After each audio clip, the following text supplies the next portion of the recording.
నా కంపెనీలో 10% లాభాలు అడుక్కోవడానికి వచ్చిన వాడి కోసం ఆ కంపెనీ ఓనర్ని చంపడానికి వచ్చే అంత తెలివి తక్కువ వాళ్ళు కాబట్టే వాడి మిమ్మల్ని పనిలో పెట్టుకున్నాడు.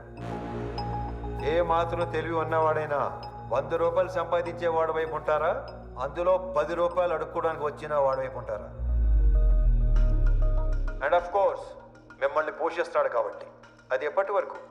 మీకు రేపు 40-50 ఏళ్ళు వచ్చి ఒంట్లో బలం తగ్గాక అప్పుడు కూడా పోషిస్తాడా? మీకు ఇదంతా మానేసి ఏదో పని చేసుకోవాలని ఉంటుంది, కానీ మీ బ్యాక్గ్రౌండ్ చూసి ఎప్పుడూ పని ఇవ్వడం. నేను ఇస్తా. మీరు గౌరవంగా బతుకుతాను అంటే నా కంపెనీలో మీ అందరికీ ఉద్యోగాలు నేను ఇస్తాను.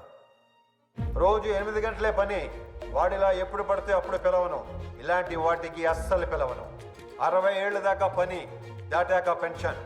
చచ్చేదాకా ఎవ్వడి మీద డిపెండ్ అవ్వక్కర్లేదు. నా కంపెనీకి డెలివరీ బాయ్స్ కావాలి. ఈ ఏరియాలో అణువు తెలిసిన మీకంటే క్వాలిఫైడ్ ఇంకెవరుంటారు? ఆలోచించుకోండి. నాతో కలిసి పని చేయాలనుకుంటే మీలో ఉన్న రౌడీని చంపి నాతో రండి. కాదు వాడి కిందే పని చేద్దాం అనుకుంటే నన్ను చంపి లోపలికి వెళ్ళండి. వాడేంటో కథలు చెప్తుంటే వింటారేంట్రా? ఏసేయండ్రా.